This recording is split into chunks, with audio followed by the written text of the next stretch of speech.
Good evening, Virgin Islanders. This is Albert Bryan Jr., your governor. Welcome to episode 12 of the Pressbox. This is your opportunity and our opportunity to speak with you and not at you. September was Labor Month, and for the past month, my administration has been meeting and speaking about workforce development, which simply means taking advantage of opportunities to improve your work skills, and even to find new skills that align with your goals and with your career path for growth. This evening, we want to continue that conversation. Give some insight on what industries in the territory are currently providing jobs and how you can access those jobs. Joining me this evening in Government House, Cabinet Hall, are Adrian Williams-Octolin, Director of the Office of Disaster Recovery, and Peter Chapman, Executive Director of UVI's Research and Technology Park. And from his office in St. Thomas, none other than Dr. David Hall, President of the University of the Virgin Islands. In our second half of the broadcast, Labor Commissioner Gary Malloy will join me to talk about his Skills for Today job training program. But before we begin, let's get the COVID-19 update from Jeanette Guzman, the preparedness specialist with the Department of Health. Jeanette, take it away. Good evening, Governor. Thank you for having the department with you this evening. So the epidemiology situation report goes as follows for the date of October 14th, 2021. In the territory, 139 active COVID cases. That is 124 on St. Croix, 14 on St. Thomas, and 1 on St. John. 73 patients have recovered with a total of 6,805 so far for the pandemic year. The 7-day positivity rate is at 3.10%, which is very close to 5%.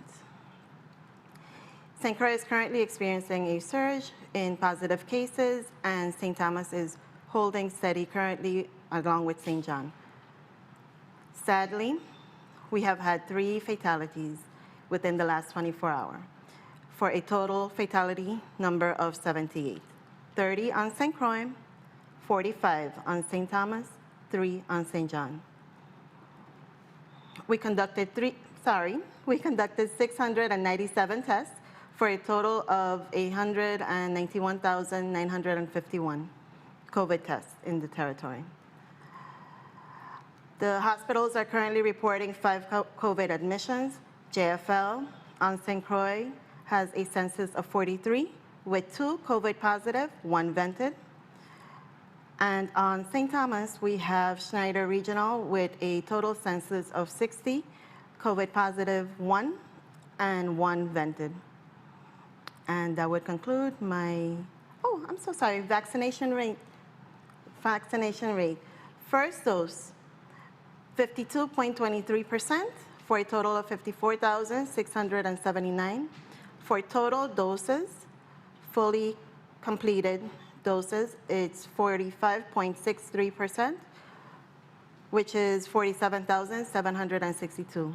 We have a total vaccination of 102,441. Thank you, Jeanette. And there's still time, as every time I hear about more people in the territory dying from coronavirus, there's always time and space for you to get your vaccine or for you to carry a loved one. There's absolutely no reason for anyone to be dying from this. So I encourage you to get out there. COVID is real. We're still fighting it. Heavy surges in St. Croix. St. Thomas and St. John are doing okay, but we're about to head into tourist season. Stay with us. We got a great show coming up for you, and we'll be right back after this break. But what you saying, Jimmy? Me taking a hot minute, you know. What's going on today, John? It's been a hot minute for real. You want to know something? My mother told me that I can't come out my house because of COVID-19. I know we ain't safe out there for a little bit, but still, I just have some fun though. Well, my side can't leave the house unless I'm vaccinated. But you won't scared of the vaccine? Nah, sis. The vaccine's safe. VI people, you must stay at work. COVID-19 is not a joke. It's much more than good hygiene. Give your children the vaccine. Education is the golden rule. Children need in-person school. They miss music, dancing and sports. Vaccination is better, not worse. I want the COVID vaccine. Give me the COVID vaccine. It's safe, mommy. The vaccine safe, safe, safe. I want to see my friends and family.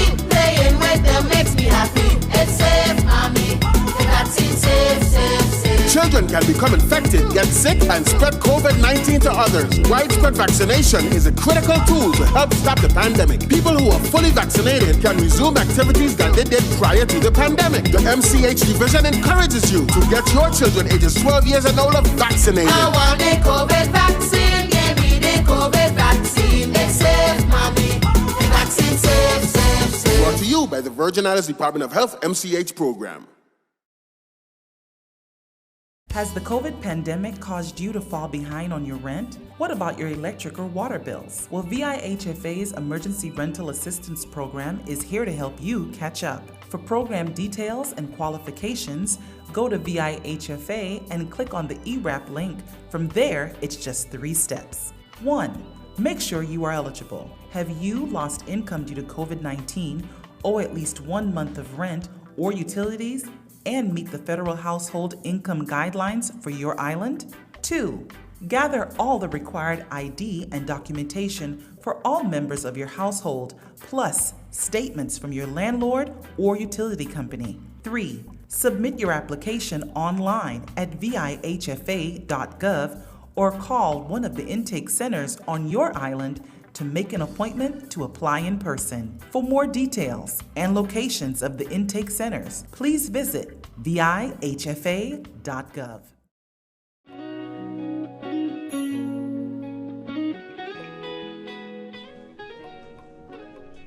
Hi, this is your Senator Samuel Carrion.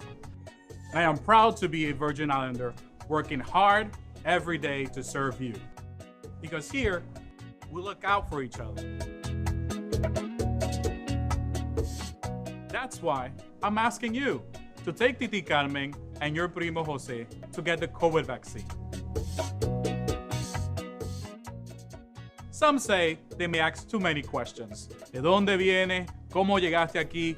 But that's not true.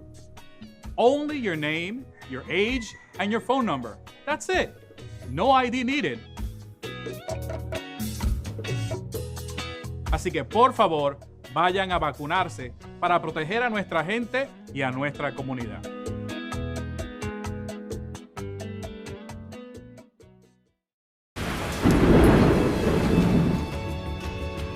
The Atlantic hurricane season begins on June 1st and lasts through November 30th. Please take necessary steps to protect you, your family, and the community. Begin collecting supplies such as bottled waters and non-perishable food, batteries, radios, games for children. Don't forget about your pets and especially your elderly family. Take time now to trim trees, install or check shutters, talk to children about hurricanes and allow them to pack their own go bags. These activities can help reduce anxiety in the event of a storm. We're a small community. Together we can ensure our islands, homes and families remain prepared for hurricanes. Register for Alert VI emergency notification by visiting vitima.vi.gov. Make a plan. Be prepared. Stay informed.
And welcome back. You're here on the Press Box with your Governor, Albert Bryan Jr., and we're going to talk tonight about jobs, jobs, jobs, and tremendous opportunity in the territory. Tonight, I have with me none other than Adrienne Williams-Octolin, our Director of Office of Disaster Recovery. Hi, Adrienne. It's a pleasure, Governor. It's nice to have you at Government House in the night. This is good. And also joining us this evening is Peter Chapman. A lot of people don't know Peter. Tremendous entrepreneur spirit development on the RT Park that is kept quiet, but he's going to talk tonight and tell you about some things you're doing. How you doing, Peter? Doing very well. Thanks for having me, Governor. Thank you. And of course, Dr. David Hall, the king of the medical school and all the other good things that are going on at the university. Dr. Hall, thanks for being with us tonight.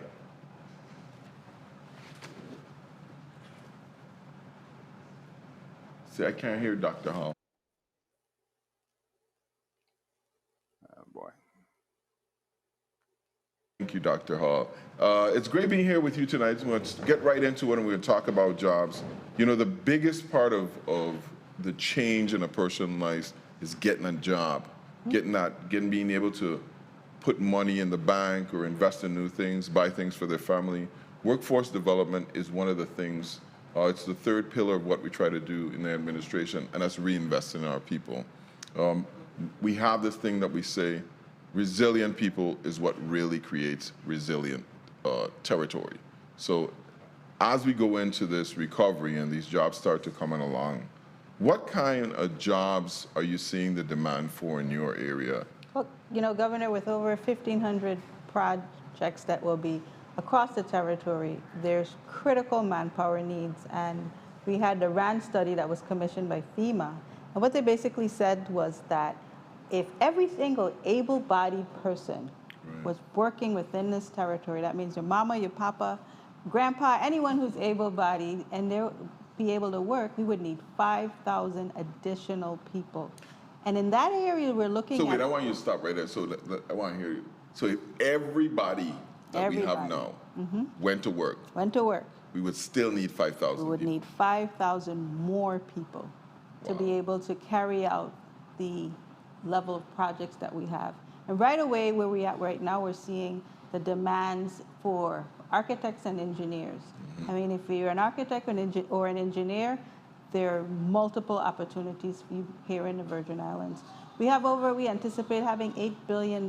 So of course, if we're gonna be able to spend $8 billion, we have a tremendous need for people with financial backgrounds, accountants, financial analysts, just people who are well-versed in the numbers and being able to spend the money, and grants managers.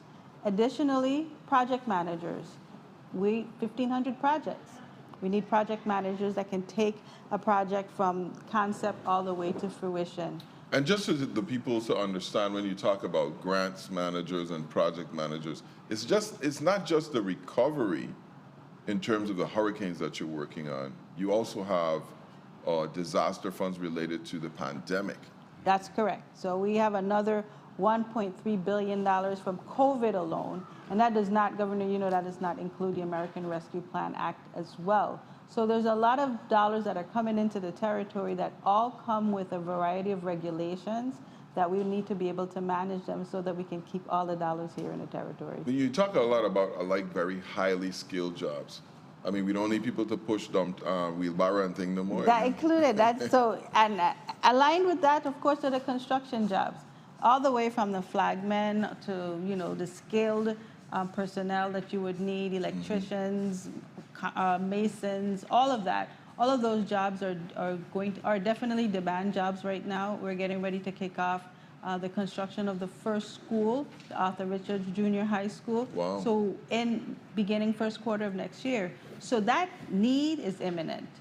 There's a tremendous opportunity here in the Virgin Islands when it comes to just jobs related to the recovery alone. I know one of the jobs that we rarely talk about here is transportation, whether that's in a backhoe operation, crane, trucking, simply delivery. All those jobs too are going to become available, and we're just talking about the direct jobs. We're not talking about the multiplier jobs that happen as an effect, right? Because Once you start building stuff, then you need more people working in the stores to deliver stuff, more people to pack stuff, more people to truck the stuff from the docks, more people to work in restaurants for food to eat. So when you say there's 5,000 jobs, there's going to be a residual, maybe 2,000, 3,000, 4,000 jobs that are created as a result of the recovery coming online. That's absolutely correct. So how are we doing now? You think we have enough people right now? Are we doing well? So at this point, we still see a tremendous need across the board. Right. We need people. We need people who are willing to work. We're opportunities for training that already exist, and to take advantage of that, because we're working along with Dr. Hall and some of our other partners, the RT Park as well, where we're talking about creating this workforce development plan along with the Department of Labor. And we've outlined where all these trainings, and we're going all the way back to high school. Right. Because if we look at hospitals and schools that are going to be built within the next 5 to 8 years, we need to start touching the high school students right now, because they're the ones that will come out of college in 4 to 5 years, and these opportunities will still exist. So there's a tremendous opportunity right now for us to build that infrastructure with the partnerships that we're talking now, so that later on we're affecting some of our students that are now in school, so they can go off and come back. Governor, we've talked about the brain drain. Yes. And we would say, well, there are not enough opportunities here in the Virgin Islands, but that's not the case anymore. And I just want to emphasize that fact, because you said there's 5,000 jobs for the recovery. Yes. Right? That doesn't include any private sector development. That doesn't include what's going on in our tourism and our marine sectors. It includes nothing about that. And it certainly doesn't include a medical school. And I know people think we forgot about that, but we have Dr. Hall with us tonight, is going to tell you about how that's coming along and what kind of jobs we're going to be needing with the medical school. So Dr. Hall, do you anticipate having a need for jobs here at the university and ancillary services for the medical school? Certainly, Governor, and I appreciate you raising that. First of all, as Director Octolan indicated, we're going to need jobs just to build the 3 medical school facilities, and some of that is underway already, but there's one building that is not even in the construction stage yet. So we're definitely going to need those same types of skills that she just mentioned. But then once the medical school is up and running, and our target date is the fall of 2023, then clearly we're going to need high-skilled individuals for medical education, for clinical work, and then a number of administrators working inside the medical school. One of our projects that we are thinking about, because we've always wanted the medical school to have an impact on the quality of health for all Virgin Islanders, and so one of the projects we're thinking about is training and hiring community workers, community medical workers. This would be medical school students and undergraduates who will be out in the community under the supervision of physicians and others, trying to work with individuals to improve the quality of their health, because we find out that the more individuals who are working with a person, keeping them on track with their medicine, keeping them on track with dietary changes, the better the quality of care. And then, one of the things a medical school does is open up the development of other professions, from physical therapy to physician assistants, etc. And those new professions will create new job opportunities for people in the Virgin Islands. And that is so in line with our 2040 goals in terms of making healthcare accessible, especially that we're a Black and brown community. And Dr. Hall, I have to tell you something. I really owe you one. My youngest went off to college in her second year. This is her second year. She had COVID year last year at home. She called me up the other day. She says, "Daddy, the university has an agribusiness major they're introducing. I'm coming home." Hallelujah. Great. Well, I owe you one. I'm glad you owe me one, and believe me, I'll take advantage of that debt. I know you will. So tell us about that, about how that new agricultural degree program is going to provide jobs for Virgin Islanders. And we have to thank you and the Senate for providing us the support so we could create an agriculture degree. It will provide not only certificates, but associate's degrees, bachelor's degrees. And when we think of agriculture, we tend to think of it in the traditional way in which people have been farming, which is wonderful and fine. But there is a tremendous use for technology in agriculture, and there is also a more sophisticated understanding of what your daughter called agribusiness. How do you make sure that the farming process is operating like a business, and how do you grow that particular business? There will also be concentrations in hemp, cannabis, and understanding these growing areas of agriculture as well. And because of Vision 2040 and what it requires for us to do less importing by 2040 and to get our imports down by 35%, we must produce more individuals who are committed to this industry.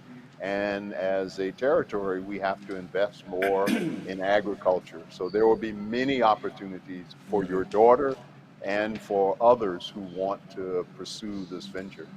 I think that is so excellent, and not for my own personal reasons, because you're seeing how the plan, the goals we set out in 2040, and all these different programs kind of dovetailing into one another.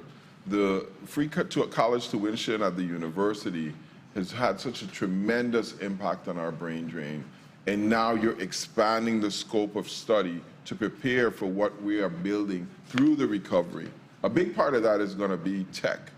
At the university, we have Peter Chapman, who is actually works as a subsidiary of the university as an independent entity of the RT Park. You know, you have some tremendous young Virgin Islanders down there. Every time I see Sydney, I just smile from ear to ear. I'm just so proud, like she was mine. But she has been doing some stuff, and you have another team there with the incubators. Tell us, Peter, about some of the incredible programs that you're putting online for us. Sure, and again, thank you for having me this evening, Governor. So the RT Park, Research and Technology Park Corporation, as some of you know, is really a comprehensive technology-focused economic development entity, and that includes not just a focus on traditional technology, but also agricultural research and what we call in this day and age sustainable agriculture. So we have several different platforms from which we work to help grow the cluster of tech, knowledge-based, and advanced industries in the territory. So one is traditional business attraction, which focuses in a very sector-oriented way on businesses in certain clusters that fit well with the Virgin Islands, and we can certainly come back to that. The other big platform, and it's become really a globally recognized program, is what we call Accelerate VI, which is a program that provides intensive, comprehensive technical assistance to promising early-stage firms. And roughly 80% of the entrepreneurs or founders, as we call them, in this program are Virgin Islanders. Huge. Which is very, very significant. We have, people talk about the brain drain, Governor, and so that's certainly something that we take seriously. But we think there is tremendous untapped potential in our existing ecosystem. So Accelerate VI has really tapped into that, and it is really the program at the RT Park that has helped us become a nationally and even globally recognized organization. So what's that like? So Virgin Islanders, they have an idea and they just say, hey, Peter. It's competitive, so they have a concept, and you have to have what we call minimum viable product, which is a technical term for some prototype, okay? So we've had people in there doing things as diverse as specialized software development, doing apps. We had one individual in the previous cohort who had a very, very interesting piece of exercise equipment, Virgin Islander, We had another gentleman in the first cohort who created an automatic rebounding machine. For those of you who are basketball enthusiasts, he made it onto Shark Tank. That's for people who missed the rim, not like me. I always make the shots. So him making it to Shark Tank, the name of the company is Grind. That was another factor in really elevating our profile. So that is an interesting kind of sampling of companies in the accelerator program. And then because we're talking about talent development, workforce development tonight, I have to also put in a plug for Vista Plus, which stands for Virgin Islands STEM Talent Archive. And that is an online platform that really connects job seekers with companies in the Virgin Islands. Because that's been a huge problem, in terms of us expanding our economic product. We have to be able to not only attract companies, but if you don't have talent, then Exactly. they don't want to come. And tax benefits are great, but you actually need talent to make money to get the break on taxes. Absolutely. And so as we discussed at your Workforce Development Summit last week, talent is really the connective tissue when we talk about economic development across industries and across sectors, but I think particularly within our world, which is the world of tech and knowledge-based industries. So one of the... I want to go back to that. You said talent is the what? Connective tissue in economic development. So that means that nothing happens unless we have people who are talented. Correct. So, and that's important as we grow the economy and as we try to do things, because we have to constantly invest and reinvest in the talent pool, whether at the university, in the construction pool, or even bringing people back from the States with Vista Plus, to constantly have people to be able to get the job done. Absolutely, absolutely. And with Vista Plus, one of the really distinguishing features of it is that while it's open to people here who live in the Virgin Islands, our principal target are people who may be in the mainland US, they may be in Europe, they may be in Asia. Right. And so we are looking to really bring Virgin Islanders back using that tool and thereby defining our labor shed as really consisting of the Virgin Islands diaspora, not just people who are physically in the Virgin Islands. And I think that I've always believed that the university was a huge piece of our economic development, and Absolutely. I continue to support. So whether it's the medical school, UVI cell, which trains on lesser skilled jobs and more immediate types of certifications, the RT Park and getting technologically, even the agribusiness. And you didn't even start to talk about Tech Village. I didn't. I was waiting for you to bring it up. Waiting for you to cue me. So quickly. So Tech Village is another. It's really intended to be a catalyst or a magnet for talent at the end of the day. And for your viewers, just a little overview. It's at full build out, it'll be somewhere between $45 and $50 million, mixed use project in phase one, which is overwhelmingly privately financed, or will be privately financed. We will have office and R&D space that will focus R&D. Research and development space that will focus primarily on agricultural research companies. So most of the project and most of the site will be dedicated to sustainable agriculture-related businesses. We will also have a residential component, because when you look at how tech parks are developed in the modern era, it's not just office buildings, okay? It's about creating places where people want to be. And so you have to have a residential component. So we are building what we call affordable market rate housing, not to be confused with subsidized housing. It's not subsidized housing. It is housing for the workforce. So for people earning $60, $70, $80, $90, $100,000. And that fills a very significant gap within the marketplace. And we believe that although this is not the panacea, Tech Village and all of its components will really help us become a much more attractive destination for the caliber of talent that we will need to fuel and grow a tech and knowledge-based economy. So it's going to take people not only from the Virgin Islands, but but from all over the world. We're hopefully recruiting a lot of Virgin Islands back.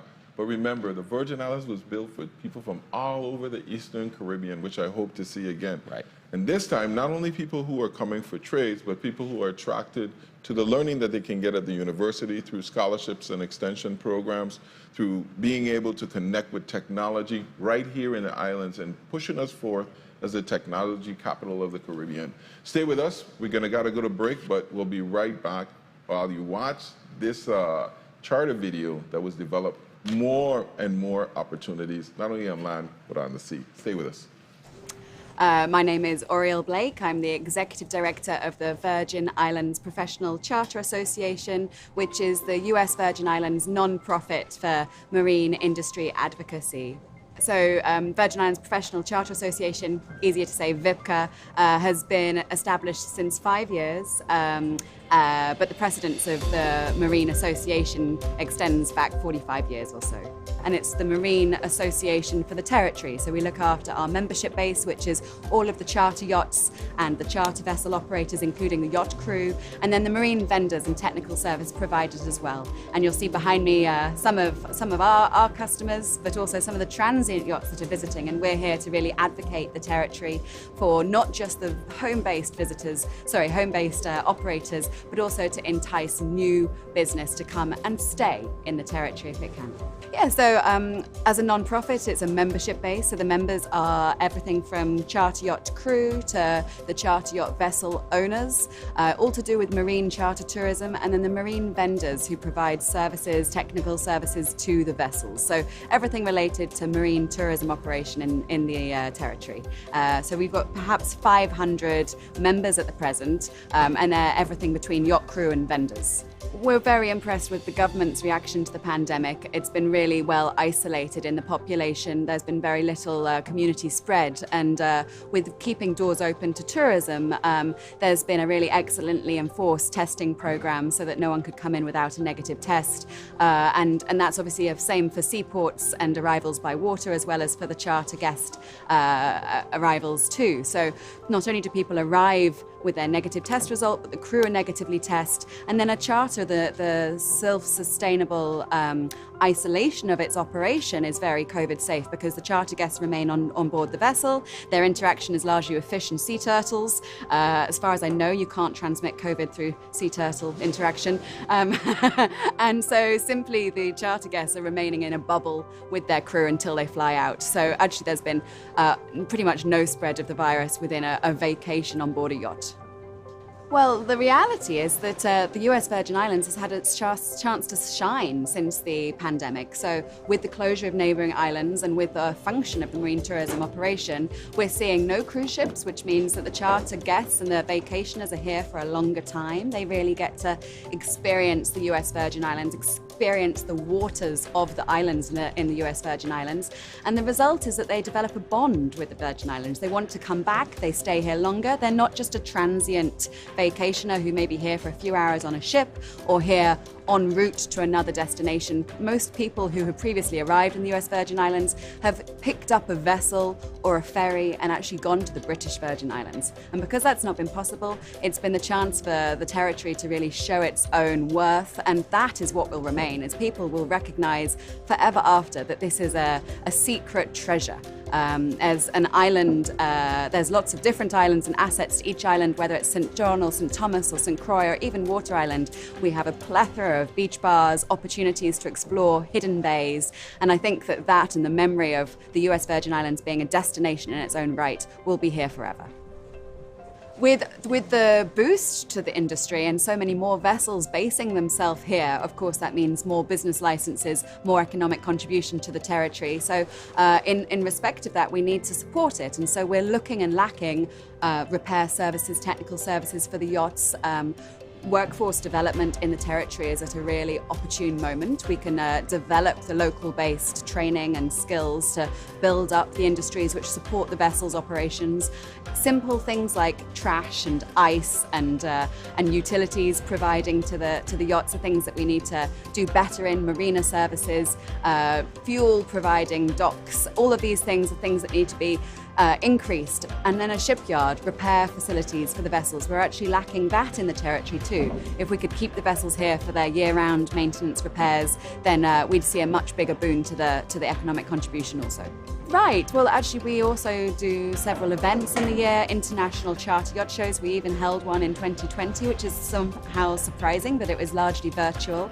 And we are looking to host more international industry events in the territory, which in the light of the pandemic can be made semi-virtual, but you can still showcase the islands and what services and the yachts here to offer the charter guests. Well, you'd say that perhaps the British Virgin Islands might reopen its seaports in the imminent or near future. What we're really wanting to do is to promote the US Virgin Islands, not only the people who've been here and seen with their own eyes the bounty of natural from trekking to swimming and snorkeling and diving at underwater, on land. There's so much here to discover, and what we're wanting to do is to continue to promote the US Virgin Islands as a self-contained charter itinerary, and so that when the BVIs do open up, people recognize that the USVIs has actually, if anything, something a little bit different and better to offer, because it's so far been unexplored. So it's virgin beaches and new discoveries, as opposed to well-known names, which are great, but at the same time we can do it here too. So what we're looking for in the future, in the continuation during and after the pandemic, is that people recognize the US Virgin Islands as a destination under its own right for marine tourism. But what you saying, Jimmy? Me taking a hot minute, you know. We're going to say it's been a hot minute for real. You want to know something? My mother told me that I can't come out my house because of COVID-19. I know we ain't safe out there for a little bit, but still I just have some fun though. Well, my side can't leave the house unless I'm vaccinated. But you won't scared of the vaccine? Nah, sis. The vaccine's safe. VIP people, you must stay at work. COVID-19 is not a joke. It's much more than good hygiene. Give your children the vaccine. Education is the golden rule. Children need in-person school. They miss music, dancing and sports. Vaccination is better, not worse. I want a COVID vaccine. Give me the COVID vaccine. It's safe, mommy. The vaccine safe, safe, safe. I want to see my friends and family. Playing with them makes me happy. It's safe, mommy. The vaccine safe, safe, safe. Children can become infected, get sick, and spread COVID-19 to others. Widespread vaccination is a critical tool to help stop the pandemic. People who are fully vaccinated can resume activities that they did prior to the pandemic. The MCH division encourages you to get your children ages 12 years and older vaccinated. I want the COVID vaccine. Give me the COVID vaccine. It's safe, mommy. The vaccine safe, safe, safe. Brought to you by the Virgin Islands Department of Health MCH program.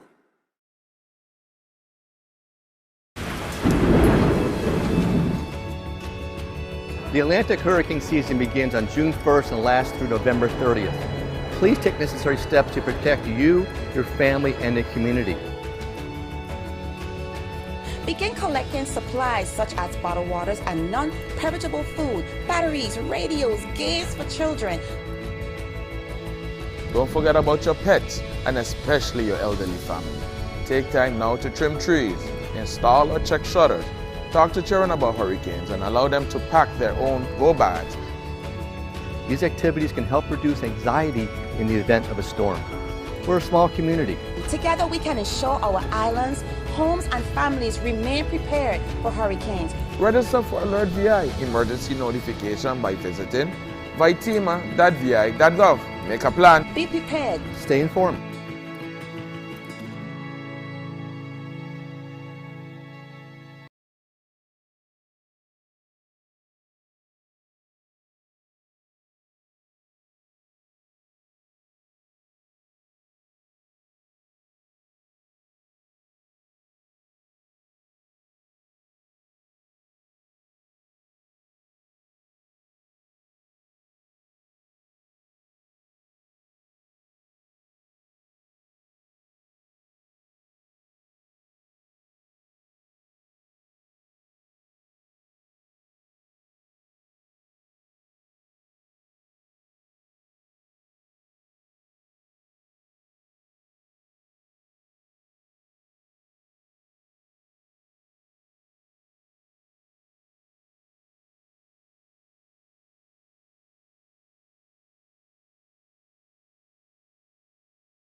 Governor Albert Bryan Jr., and we are in segment 3 of the Press Box.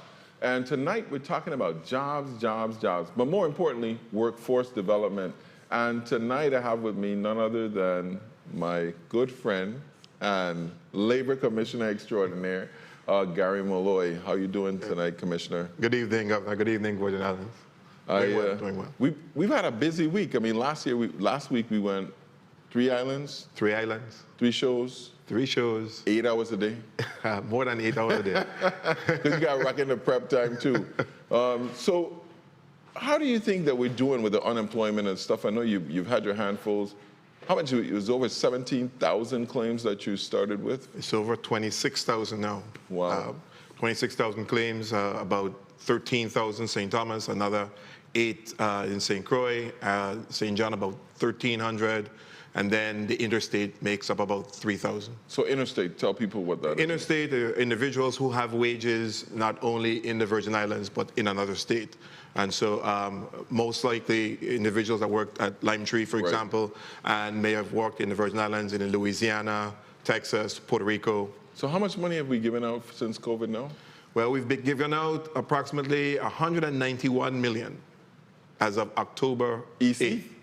No, American dollars, American dollars. That's a lot of money and a lot of claims coming out. And I know that a lot of the programs are coming to end, but you're going to be paying out for quite some time, right? Yes, the programs have ended. Right. September 4th was the last period, and we can't pay out in the Virgin Islands past September 6th. Right. So what we're doing is everybody that has any backlog, because we do have a backlog. Right. And we have... Explain the backlog, people who... The backlog are individuals who have filed claims within the period of the pandemic, and we have not been able to pay you in part or in whole. Right. And so... So how many different pandemic unemployment programs do you have? Are you running now? Well, all of them are closed, but we're running the FPUC, which is the Federal Pandemic Unemployment Compensation. We're running the PUA, which is the Pandemic Unemployment Assistance Program. We're running the PEUC, which is the Pandemic Emergency Unemployment Compensation Program. We're running the MEUC, which is the Mixed Earner Unemployment Compensation Program. We're running the LWAP, which is part of FEMA, which is the Lost Wages Assistance Program, in addition to the Extended Benefits, or EB program. So, and all of that in addition to the regular unemployment insurance program.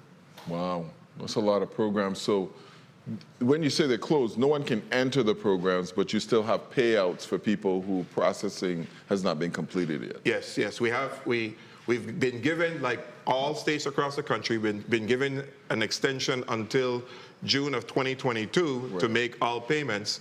But I know that you gave me a mandate to try to make sure that we pay it as soon as possible. So we're trying to make sure that we get it done by the end of the year, the latest early next year. So this is not a problem that the Virgin Islands alone is having. This is a problem across the United States. Yeah. Everybody has a major backlog.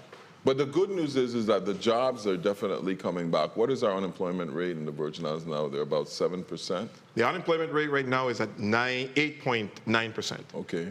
Territory-wide, 10.3 in St. Croix and the St. Thomas St. John district. Of the Hovensa closure. Right. And St. Thomas St. John is about 7.6. But there are a lot of jobs out there. Are there a lot of opportunities out there? A lot of opportunities. Everybody is starting to rebound nicely, all the different sectors, and you're seeing a lot of help wanted signs. I get a lot of calls, and the Workforce Development Division get a lot of calls asking for us to help them find qualified applicants. Help them find qualified applicants. Workers, job seekers. At this point, you know, most of the employers are asking and making it very clear that we need people, not just a warm body, but we need people that have the right attitude. You provide us with the right attitude, we will train. Well, this is a different kind of time now. You know, one of the things that I always complain about as labor commissioner is that people got to eat tonight. You know, they can't go and train for 6 weeks without a source of income. There have been some changes so that you can now train and collect unemployment while you train. Yes. Right? Yes. But now we have a new program, and you actually pay people to train. Skills for today, you know, and that is a part of your workforce initiative that we've been able to get the funding through the Community Development Block Grant and the VI Housing Finance Authority. We received the $10 million grant. How much? $10 million grant. 10 million. And so we have been very, very hard at work making sure that the program is in full swing. And so this program is in several phases, but phase 1 and 2 is construction. And we're focusing on training 400 individuals territory-wide in general construction. Right. And once they do the general construction, receive a national certification, they can then also branch off into specialty occupations, masonry, carpentry, electrical, and plumbing. What's the biggest problem you're having with this program? The biggest problem we have right now with this program is getting individuals to sign up. So, say that again. The biggest problem we have right now, we got $10 million. The biggest problem we have right now is what? Getting individuals to sign up for this opportunity. So it's such a problem that the governor of the Virgin Islands was out in Bavoni. Sorry, Selma, I miss you. I was out there in Bavoni, our housing community, knocking on doors, asking people, hey, sign up for this program. We were out there, right? Yes, we were in Bavoni. and so in St. Thomas, you know, especially the challenge is St. Thomas. I must put a plea out there. We need to make sure that the St. Thomas and St. John residents know that we're out there. Right. We were in Curran Terrace. We were at Osborne Horace Court. Right. We were in Bavoni. We were here in St. Croix too. We went to Williams Delight. Williams Delight in St. Croix. We were at Ariodias yesterday. Okay. Next week we'll be in JFK. And then on the 27th, we're going to go to Walter I.M. Hodge. We included them because we're partnering with Housing Authority. Now, you know, there's a project that's going on that they're making sure that the residents are... Section 3. Yes, and being a part of the program and the construction. Right. So we're trying to make sure that we get some more interest there. So, you know, right now we have about 400 interests for applications in. We are going through the process, but individuals are... That's Section 3 or Skills for Today? Section 3 is housing. So we're partnering with them. Right. And we're doing the Skills for Today with them. So how many people are they looking for to because these people are going to be working. There's some federal mandate. You have to go out and you have to work in the community. It's a beautiful program, and they use people from the community to rebuild that housing. Yes. I don't have the exact number, but they're looking for more than 50 individuals to be able to work on that particular project. And so, you know, the key thing that we need to look at with the Skills for the Day is the construction area. Okay, fine. I'm not interested in construction. So if you're not interested in construction, we're training about 240 individuals in healthcare, marine, in hospitality, as well as information technology. So there's other opportunities we're partnering with, and those employers, because what we're working on with employers there, to take advantage of the work-based learning opportunities that they can get the job, work, learn, and earn, and be paid full wages because they have to be employed. So we're training people for free, and then we're paying them while we're training them. And we're paying them a good living wage, right? Yes. We're working with the employers to pay the prevailing wage. And the key thing is... The prevailing wage, that means like how much they normally pay for that particular occupation. Right. Yes. And so you're looking at employers that have an opportunity to partner with us as well, because we can subsidize the salaries of those individuals for 4 to 5 months based on whether you're using the on-the-job training model, whether you're using a customized training model, or whether you're using the registered apprenticeship model. So the Department of Labor, the governor of Virgin Islands, has actually put together a program where we're going to pay your employees for you. So we provide them, we pay them, you train them, and they get more skills. So it's a win-win-win situation all the way around. And, you know, as you talk to employers, you go out through the territory, what kind of jobs are they telling you you're seeing that they need, and what do you think they will be needing over the next 4 or 5 years or so? Well, right now, I'll tell you, construction is going to be, obviously, we need the plumbers, the masons, the welders, the electricians. But we're also seeing, in the segment you had before, we work very closely with the Office of Disaster Recovery and UVI. We have our work-based learning meetings that we have bi-monthly. They're accountants, they're the engineers, they're project managers, they're program managers. Don't forget IT and coding, the RT part is very, very important. So those are a lot. In healthcare, nurses, registered nurses, home healthcare, social assistants. So you're looking a lot in areas with human services.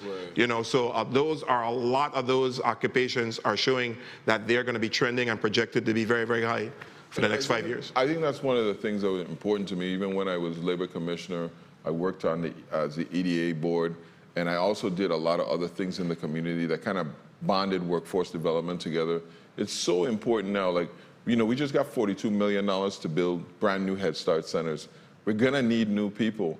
There's now a mandate at Head Start that you have to be vaccinated in order to work. So definitely, that's gonna make it a little bit harder to get people to get in there and get us employed. But, people like, I'm sure, what they're hearing about this $10 million, but this is in addition to all the money you get annually as well, right? So you have more than this money for training. Yes, I have more than this money for training, but federal dollars. Right. And so with the federal dollars comes some restrictions in terms of you have to be able to qualify and be eligible. Right. So we don't have as much flexibility. And with those federal dollars, we have a new one-stop operator within the Department of Labor that's partnering with us, which is the Equus group. We're going to be introducing them to the public very, very shortly because they're going to be handling the adult and dislocated portion of our grants. Right. So with COVID now, I just recently, today as a matter of fact, I was speaking to a young lady, and it's pretty difficult to get people to be able to, who need counseling and access. At the workforce development, what did you give away in your goodie bags? We gave away some tablets. Oh. We gave away some tablets on behalf of the governor. We want to make sure that people have access, but as we move along, the person that called me today, they got me a messenger, just laying out some of my business. People know how to contact me now. And I said, I'm going to go to the commissioner and talk to him and tell him that people are knocking on your doors and they want to get access. They want to talk to a real person. But it's been extremely difficult with COVID. How many closures have you had as a result of COVID in the last couple of months? A lot, right? Well, Department of Labor, we've had only one major closure. Right. And we've been working with the Department of Health very closely. And again, we have some very, very tight internal protocols that, I have to really thank my staff because, again, we have to wear a mask all the time based on the proximity, especially with unemployment insurance. We can't get compromised. Right. So we have some very, very stringent internal procedures that we follow. I wanted to make that clear because in the government offices, we're doing everything we can to make sure that we're keeping the employees safe, but also trying to give you the services. Now, people traditionally think of the Labor Department as somewhere that employees come. But do you have employee services? Yes, we do. We have employer services. And so, again, it's employee, employers, job seekers, all are expected to come to the Department of Labor. First of all postings, all your vacancies by law are required to be posted with the Virginia Department of Labor. And then we help with the process of identifying job seekers. We do a good job of connecting you, connecting the dots. We're not necessarily in the end result as to whether or not you get hired, but we make the connection, we facilitate the training, and we help you with any of the wraparound services or supported services that the job seeker might need, as well as the employer on the side of with our on-the-job training programs, customized service, or the registered apprenticeship. So we have a major employer coming online this month, DV. Yes. The DV Carina Bay in St. Croix. Have you been working with them in terms of trying to get people recruited and getting them going? They've already been in touch, and we had them. They were a part of a hiring opportunity that we did. We call them a HOP, And so we're working with them to make sure that they get the requisite individuals through our process. I can tell you that it's challenging because what we're trying to do is to help with the screening process, and they have a lot of vacancies. And so it's important that you make sure you pay attention to our www.vidol.gov website. Make sure that you register. That goes for employers or job seekers. Make sure that you search our website. We have it's a lot more user friendly. All the information is there. Even information about the Skills for Today program is there. A button you click, you get to the site, you get to connect directly with the individuals. We have a project manager with ICF that's partnering with us to be able to help implement this, and all of that is on our website. That's a lot of information coming of you from the Department of Labor. Much more to come. Stay with us. We're going to take a little break, and we'll be right back here with you on the Press Box. The Atlantic hurricane season begins on June 1st and lasts through November 30th. Please take necessary steps to protect you, your family, and the community. Begin collecting supplies such as bottled waters and non-perishable food, batteries, radios, games for children. Don't forget about your pets, and especially your elderly family. Take time now to trim trees, install or check shutters, talk to children about hurricanes, and allow them to pack their own go bags. These activities can help reduce anxiety in the event of a storm. We're a small community. Together we can ensure our islands, homes, and families remain prepared for hurricanes. Register for Alert VI emergency notification by visiting vitema.vi.gov. Make a plan. Be prepared. Stay informed.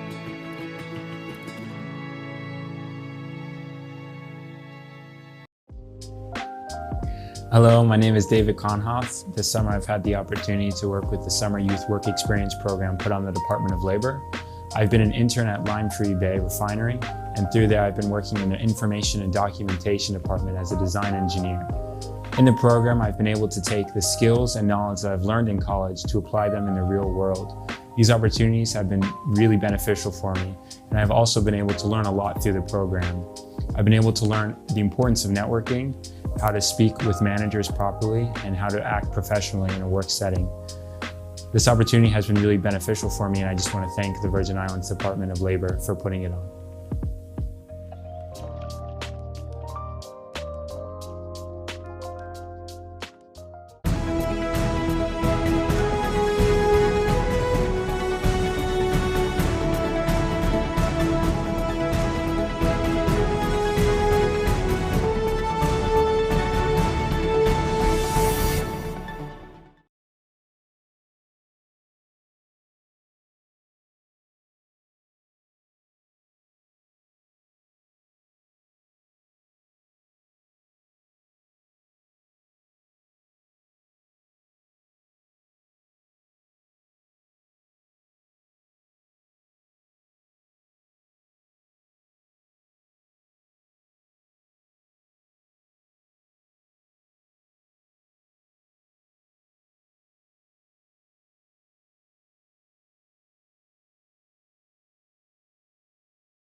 So it seems the conversation is way too explosive. We shorten out the equipment here in the studio. So I'll give the commissioner a chance to answer again. What types of training can they get in Skills for Today? Skills for Today, first of all, you start off with the core or basic training, and you get an NCCR certification, which is the National Center for Construction, Education, and Research national certification. You can then make your choice into carpentry, masonry, plumbing, or electrical. and that's in the construction phase. Or if you are not in construction, then there's training in healthcare, marine science, information technology, as well as hospitality. So if I'm not on public assistance, I might have been a college graduate, or I've left the workforce, and I'm a retiree. Do I have to be on public assistance and qualify to get into the Skills for Today program? No, you do not. But based on how we wrote the grant, this is a recovery disaster grant tied to the storms of Irma Maria. And so we wrote the grant for low to middle income. And so we have a priority to service 51% of the population comes from low to middle income. And so, so there's an opportunity for individuals to sign up.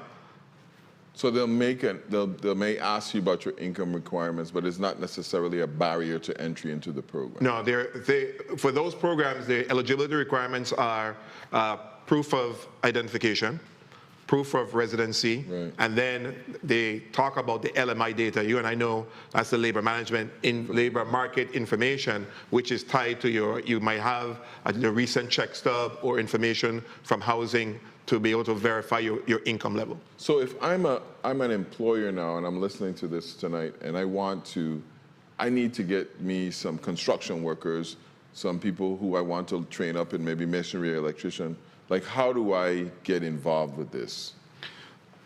Call the Department of Labor and our website, again, or www.vidol.gov. The Skills for Today, there's a specific number when you get on our website. There's a specific number that you call. I'll get those numbers to you. But that's the best way. You get directly to the Skills for Today individuals that are working on this particular program. So if I'm collecting unemployment or I'm due unemployment and I start working and getting this Skills for Today, getting paid from that, do I lose my unemployment? Well, you do not if you are taking the classes in the construction. Because right now, based on the HUD requirements, we can't pay for you, give you a stipend in the construction classes because that's 100% paid for. But when you get on the job site and you start earning, then you're gonna lose your unemployment. Oh, wow. So there is a little challenge there. So, we talk about a lot of jobs being available. But if people out there that are looking for jobs, I'm home, I want a job, do I come to your department? How do I access the job? Yes, again, easiest way, the website, but you can come to the Department of Labor as well to sign up. But that website, again, www.vidol.gov, and again, just a one click and you're there, Skills for Today, and all the information in terms of how to sign up, all the eligibility requirements. Once you complete that initial application form, somebody will call you back within a very, very short period of time. What do you think you picked up at? We went to 3 workforce summit last week, and we saw a lot of people. And I know people are out there asking questions like, how old do I have to be to participate in these programs? So suppose I'm 16 or 17. 18 and up. So, but there are youth programs for people who may have dropped out of school and whatnot as well. Yes, and on our youth side, with Department of Labor, the definition of youth for us is 17 to 24. Right. So, and it would depend on how much experience you've had to be able to classify you as a youth. But once you're classified as a youth within that program, but for the Skills for Today, 18 and up. So if I did a little time or anything, would it make, like I went to jail or I had a Russian with the law, would that have any effect on me being employed? No, no. And what about, and I asked this, what about drug testing? Does your program require any drug testing? Well, we don't require it up front, but it all depends on the job site. On the employer. And so so we tell our customers, our clients very clearly, depending on where you go, you need to be able to know if you're able to pass the drug test. So 3 great workforce summits last week. They are the governor's workforce summit, so self-credit is no credit, but I think the Department of Labor, who puts them on, did a tremendous job. What do you think are some of the aha moments that you faced last week at the summit? Well, I'll just tell you, aha for me is behind the scenes, because what people saw with transforming those movie theaters wasn't as easy as you think it was, because we had to go in after the last show. And those of us in the Virgin Islands know the last show was 11 o'clock. Right. So that's when stages were built. That's when everything started. Oh, so those stages weren't there before? Oh, no. Oh. No, so those had to be constructed, and so individuals were there into the wee hours of the morning to be ready for an 8 o'clock start on St. Croix and then again on St. Thomas. But you know, Ron Painter, the keynote speaker, did a fantastic job tying a lot of things together and having us understand a lot about the workforce development system. You know, and the system, the board is who is advisory to you, the governor, and that is a 27-member board that helps to determine the demand sectors and get the engine rolling. And then the Department of Labor is responsible for the pendulum to keep it swinging and get all these programs administered and moving. I think one of the hardest things for people in getting back in the workforce or getting into the workforce is the motivation. And one of the things that I found interesting was a constant theme of continuing to keep trying. You know, anything worthwhile in life is hard. So if you're out of the workforce and you're trying to get back in, you're not going to get hired by the first person. You may, but more than likely, it'll take you a couple of interviews in order to get noticed. But if you want to get noticed, the Skill for Today program is an excellent opportunity to give an employer to test you out, see how you work. And if you're worth your weight, trust me, you move up quickly. Definitely, and within the Skills for Today, which I neglected to mention, there's work readiness training for whether new, experienced, or seasonal job seekers. Right. So there's that work readiness, you know, because when we talk about work readiness, you know, it has to be, you're going on a construction site. You have to know what it takes to get there at 7 a.m. to be a part of what it has to do. So we're trying to make sure that individuals not only understand about getting the job, the skills, but understand the behind the scenes and what it takes mentally and physically to be prepared to get there. And to keep the job. Yes, yes. I think that it's a lot, you know. The thing that struck me the most when I do these things and I talk to people along the way is the tremendous amount of opportunity that's out there for our Virgin Islands people, whether it's workforce development, construction jobs being created, the development of new facilities, the payment of people of their tax returns or the 8%, constantly putting money into the economy and reinvesting in our people is very important to our administration. I want to thank everyone that joined me here tonight, but before I go, I want to tell you, this is Breast Cancer Awareness Month. So women over 40, please, go and schedule a mammogram. You don't have anything else without your health. And men, you know, you don't need a digital test anymore. You could take a blood test to test your PSA and your prostate. It affects brown and black people in the most devastating ways as you go along. Remember, plenty of opportunities. Clean off your glasses, look at a new world, and look for opportunities. Look for the opportunities that lie in the problems that come before you, and you too can move ahead. Remember, vidal.gov, vidol.gov, tremendous information on Skills for Today and other programs. And whatever you do, stay safe, stay sanitized, get vaccinated, and remember, love you. Have a great evening.